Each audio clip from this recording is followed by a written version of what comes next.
learn about what happened during the days of the end of the days of the second Bet HaMikdash. We're standing in the 9 days, and we're going to learn about the story, which is a very impactful, very important story for what happened in Jerusalem.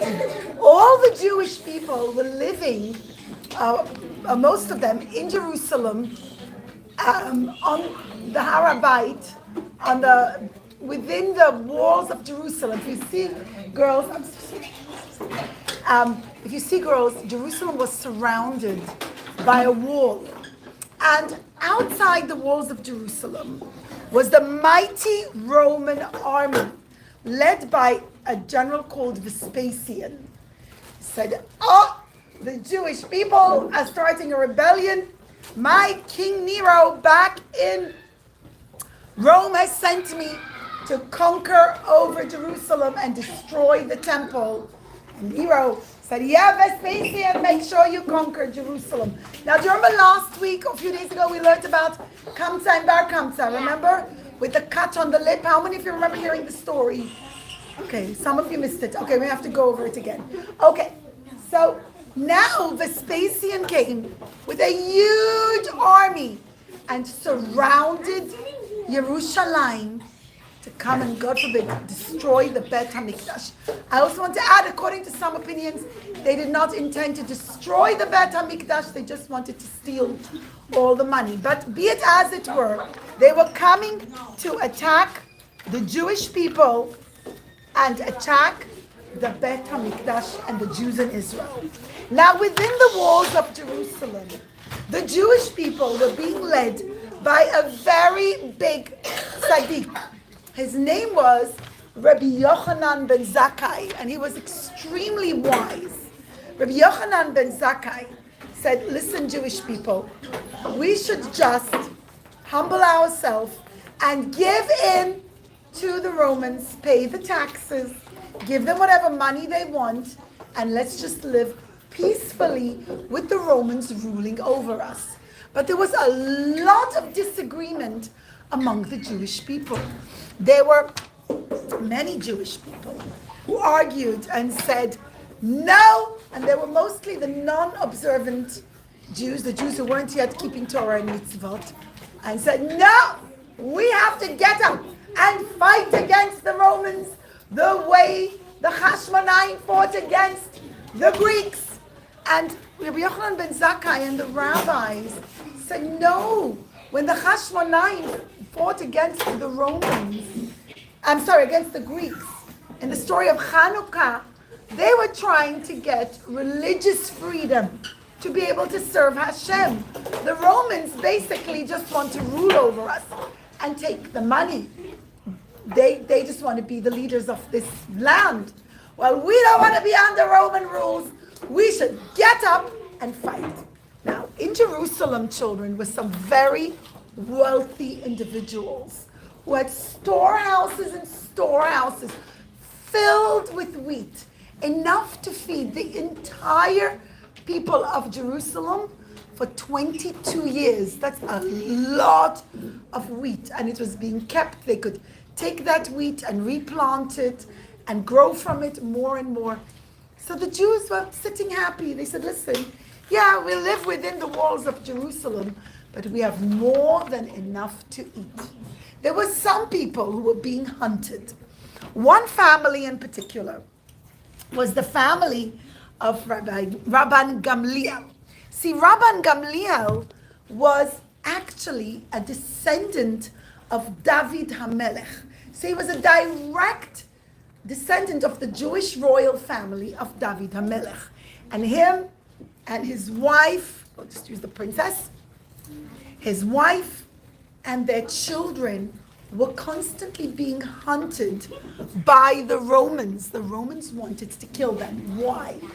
They said, "Look, the Jewish people still have a royal family. They still have a royal family, which means they still want to be a sovereign country. They want to have their own kings. We have to kill the lineage of their kingship. We have to go kill Rabban Gamliel and his princess, his wife, his queen, and their children. Now, they weren't really ruling as king, meaning they didn't live in a palace, but people still looked up to them. And so Rabban Gamliel and his wife and all their children had to go into hiding.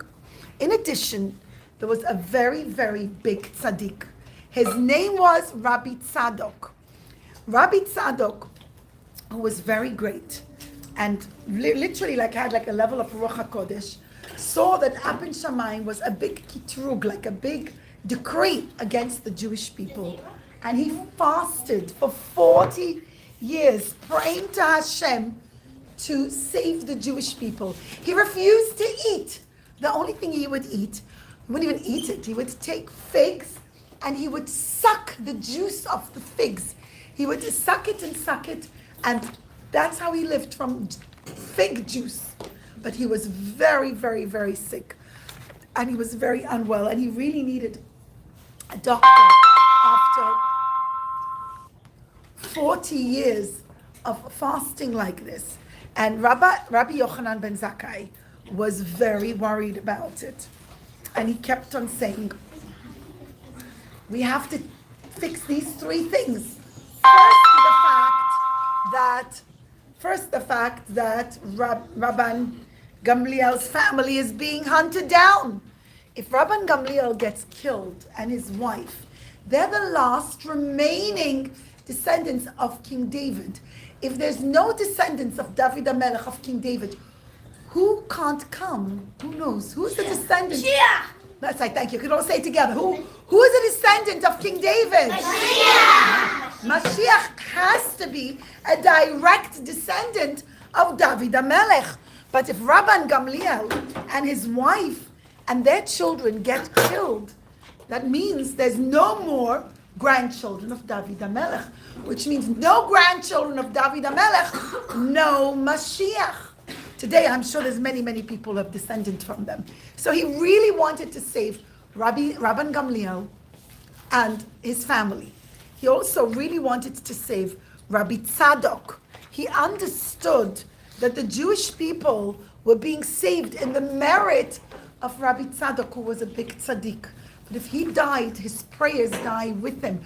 The strength of the Jewish people has never been in warfare. Our strength has always been in our mouth and praying to Hashem. Now, that doesn't mean that we shouldn't have an army. Of course, we have an army and we protect the Jewish people, and our Jewish soldiers go out and fight and protect the Jews.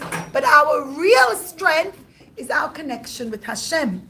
And Rabbi Yochanan ben Zakai realized, if the Bet HaMikdash gets destroyed, which looked like it was going to happen, then we have to keep our connection with Hashem alive. And the only way we keep our connection with Hashem alive is how, girls? By learning. Right. And to have a generation of Jews who know about Hashem and learn Torah. What do we have to have?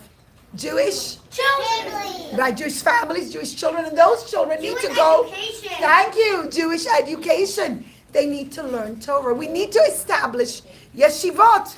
But if Jerusalem is destroyed, we need to establish a yeshiva outside of Jerusalem. Now, Rabban Gamliel really wanted to go out of Jerusalem, to go and put these three things into effect. But he couldn't get out because, as I mentioned, Jerusalem was surrounded by a very tight wall. Incredibly, the guards of the wall weren't Romans.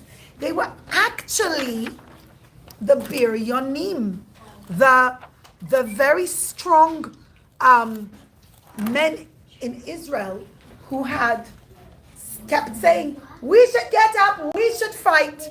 The leader among them was none other, believe it or not, than his own nephew, whose name was Abba Sikra. And Abba Sikra and all his followers were very strong young men who wanted to get up and fight against the soldiers.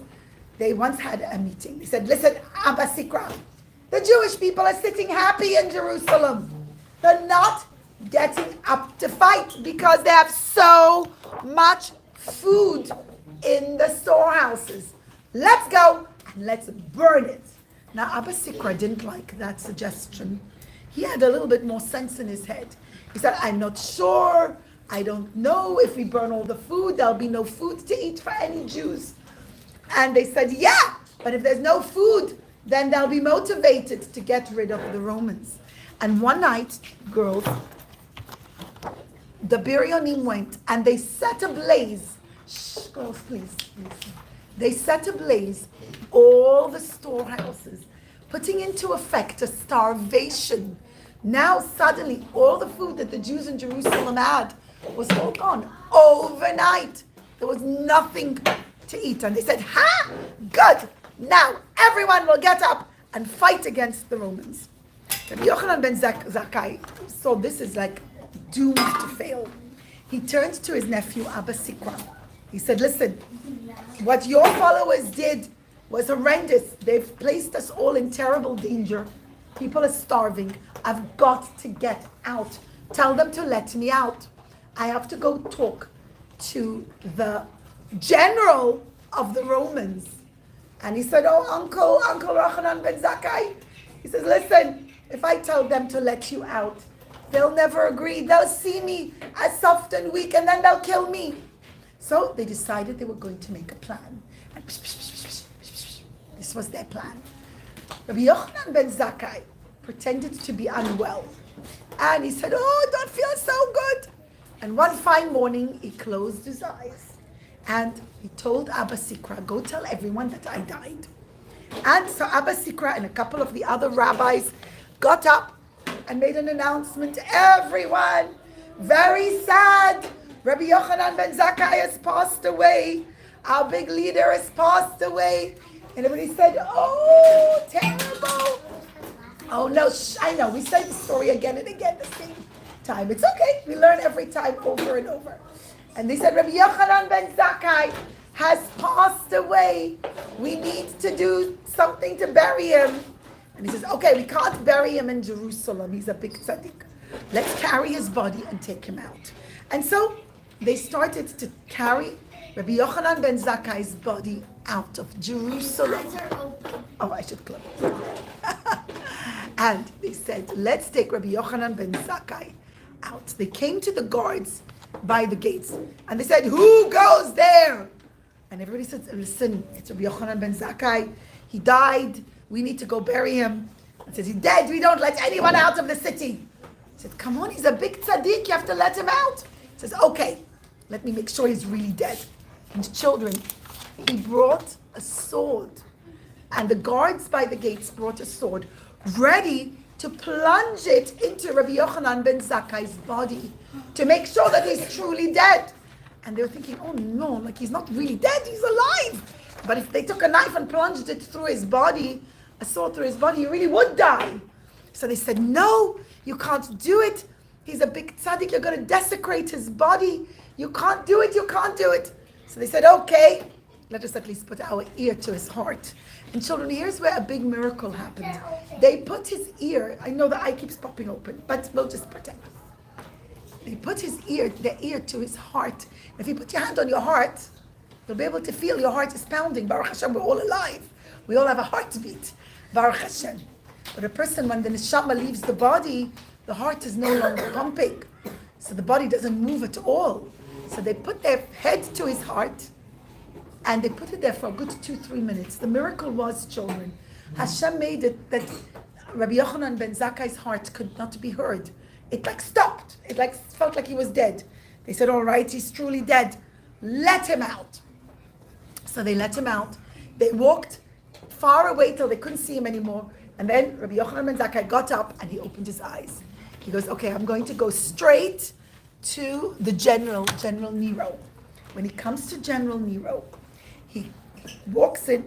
He says, tell him the leader of the Jewish people is here to talk to him. And he said, walked in and he goes, hail Emperor, I'm sorry, not Nero, Vespasian. Did I say Nero? Vespasian, his name was Vespasian. He says, hail Emperor Vespasian. And Emperor Vespasian said, he was not the emperor, he was the general. He says, how dare you call me the emperor? The real emperor of the Roman Empire is Emperor Nero. He lives in Rome. I'm just the general. And he says, nope, you're going to become the next emperor. Hashem through Ruach HaKodesh told me you'll be the next emperor. And true enough, as he was sitting there, a messenger came running and galloping and came in and said, "Hail Emperor Nero, Emperor Vespasian. Nero has died and he has no children, and everyone is nominated Emperor Vespasian to be the next emperor." He got so excited. He goes, "Yay! I'm the emperor." I'm so happy. He was actually quite aged children. He was about 70 years old when this happened. And he had his son was there helping him. His son, we'll use this guy, was none other actually than Titus, who will later on destroy the Bet HaMikdash. But Vespasian got so happy. But at the same time, he started to cry. "Ah! Oh, my leg is hurting." See, the Romans would wear these very tight metal armor, like a boot.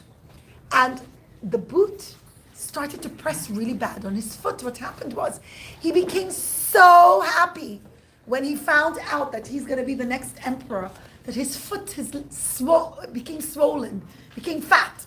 And because his foot became swollen, now it wasn't fitting in his shoe anymore. Problem was, he couldn't get it off. And on the one hand, he was so happy and so excited. "Yay, I'm the emperor." And then at the same time, he was in so much pain. "Oh, I'm in so much pain." He says, "What should I do?" And Rabbi Yochanan ben Zakai told him, "Listen, this happened to you because you became so happy. Bring someone you don't like to come into the tent, and they'll upset you, and then your foot will shrink again." So that's exactly what they did. They went and they brought one of the soldiers he didn't like. And he said, "You called for me, Emperor Vespasian. Now you're our new emperor." Oh, he pulled a face. He wasn't happy about him becoming the new emperor. And suddenly, Emperor Vespasian's foot shrunk again, and he was able to get his shoe off, his boot off. But he turned to Rabbi Yochanan ben Zakai, and he said, "Rabbi Yochanan ben Zakai, because you came and gave me this wonderful news, because also you advised me about my foot, I will grant you 3 wishes. Whatever you want, I'll give it to you." Yes, darling. Yeah, I'll tell the story. Now, Rabbi Yochanan ben Zakai could have said, "Please don't destroy the Bet HaMikdash. Don't destroy the Bet HaMikdash. You're all surrounding, don't destroy it." But he doesn't, children, because he realized he's asking for something too big. Now, for many years, the other rabbis debated this. Did Rabbi Yochanan ben Zakai do the right or the wrong thing? Maybe he should have said, "Don't destroy the Bet HaMikdash." Vespasian was telling him, 3 wishes, whatever you want. And Rabbi Yochanan ben Zakai, for all his life actually, worried, did I do the wrong thing? On his deathbed, girls, I can't remember who it is who appeared to him, but it was either Eliyahu Hanavi or somebody, and revealed to him that he did the right thing. The decree was that the second Bet HaMikdash had to get destroyed because there was no unity among the Jewish people. So instead he asks for 3 things. The first thing he says is, "Emperor, please, everybody loves the Jewish royal family.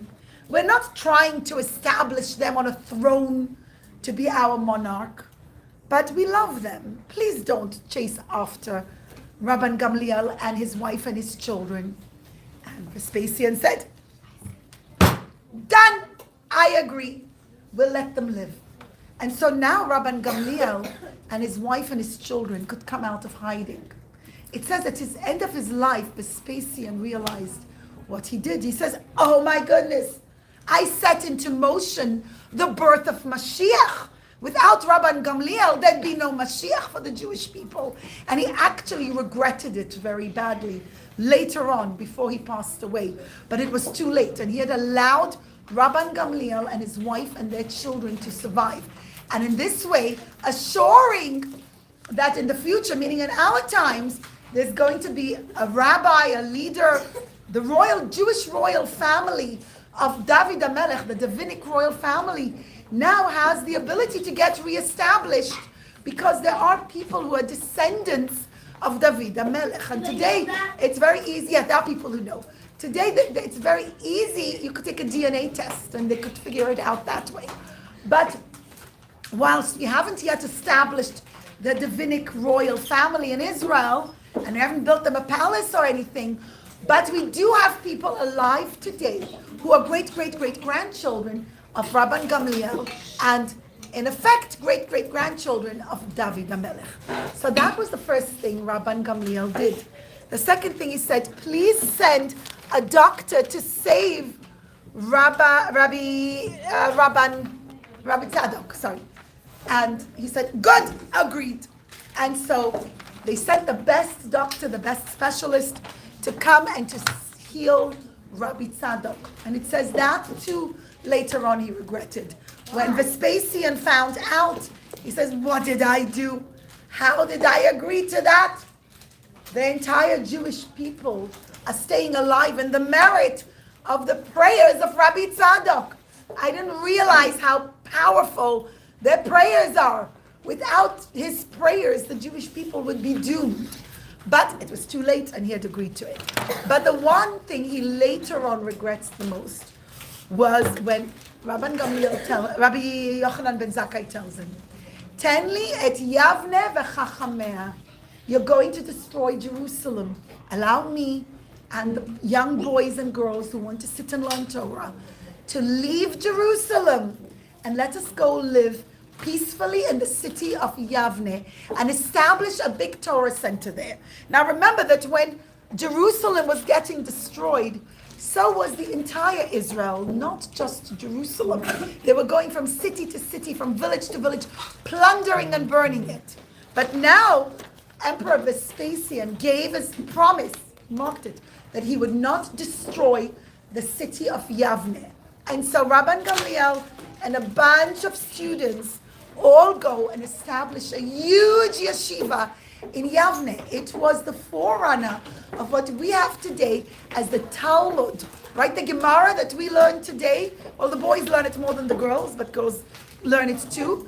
The Gemara, the Talmud, on which the entire Jewish law is based on and is built on, was established in the yeshiva of Yavne. Girls, I'm almost done. You listen so nicely. And that two children ultimately was the ultimate strength of the Jewish people. Please sit down, girls. Excuse me, please sit down. The ultimate strength of the Jewish people is when we learn Torah, when we stay Jewish, and most importantly, we stay connected to Hashem. But how do we stay connected to Hashem? Davening, learning, giving tzedakah, knowing what Hashem wants to us, right? Learning Torah, by learning Torah. Because by learning Torah, we know what Hashem wants, and we stay connected to Hashem. And girls, whilst the Jewish people, close to 2,000 years, have gone from continent to continent, country to country, have gone through wars and pogroms and holocausts and unbelievable things, but we have always stayed strong. We're alive. And we always stay alive because so long as we're connected to Hashem, we stay alive. And the way to stay connected to Hashem is through Torah learning. And so, Be'ezat Hashem, children, that's the story of Rabbi Yochanan ben Zakai and how he, although the Bet HaMikdash did get destroyed, the second Bet HaMikdash got destroyed. Today, girls, Baruch Hashem, we're strong Jews all across the world, still connected to Hashem, learning about the Torah and learning about how to build the third Bet HaMikdash. May it happen speedily in our day with the coming of Mashiach Tzidkeinu. Thank you, girls. Thanks, girls.